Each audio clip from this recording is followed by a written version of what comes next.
आदरणीय गुरुजनों और मेरे प्यारे मित्रों, मैं मुकेश शर्मा और मेरा आपको नमस्कार। मेरी तरफ से आप सभी को युवा दिवस की हार्दिक शुभकामनाएं। युवा अर्थात किसी भी देश का भविष्य। हम जब भी युवाओं की बात करते हैं तो हमें हमेशा एक ही व्यक्ति का सर्वप्रथम स्मरण होता है। जी हाँ, आपने सही पहचाना, स्वामी विवेकानंद जी, जो कि हम युवाओं के आदर्श हैं। उनकी स्मरण मात्र से ही हमारा मस्तक उनके सम्मान में झुक जाता है। हमें उनसे बहुत कम उम्र में ही कुछ कर गुजरने की प्रेरणा मिलती है। बस हमारे हृदय में दृढ़ संकल्प शक्ति तथा कुछ कर गुजरने की शक्ति होनी चाहिए, तो फिर उम्र का कोई मतलब नहीं होता।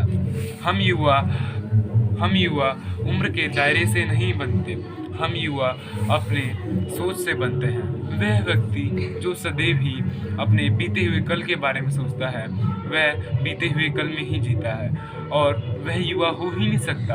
युवा तो वह होता है जो सदैव ही अपने आने वाले भविष्य में जिए, अर्थात आने वाले भविष्य के लिए सपने देखता हो।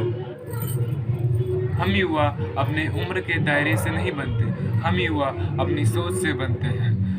वह व्यक्ति जो अपने बीते हुए कल के बारे में सोचता है, वह अपने बीते हुए कल में ही जीता है और वह युवा हो ही नहीं सकता, क्योंकि युवा तो वह होता है जो अपने आने वाले भविष्य में जीता हो, अर्थात अपने आने वाले भविष्य के लिए सपने देखता हो और उन्हें पूरा करने के लिए दृढ़ इच्छा शक्ति रखता हो और उन पर कार्य करता हो।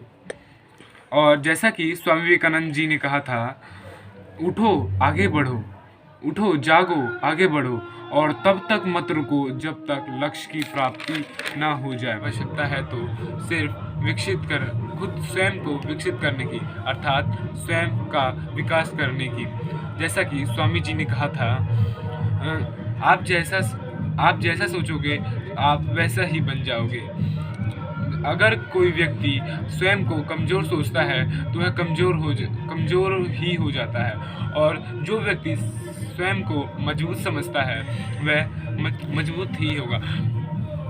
इसलिए हमें स्वयं को प्रोत्साहित करना चाहिए और हमें सदैव यह सोचना चाहिए कि मैं सब कुछ कर सकता हूँ, क्योंकि आप जैसा सोचेंगे आप वैसा ही करेंगे और यही आपके लिए सफलता का मूल मंत्र भी बन सकता है।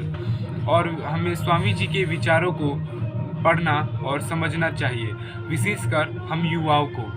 हमें स्वामी जी से जीवन जीने की कला सीखने को मिलेगा और अपने जीवन में निराशा के स्थान पे सफलता की प्रेरणा मिलेगा और हम सफलता की ओर सम्मुख होंगे। अपना कीमती समय देने के लिए धन्यवाद।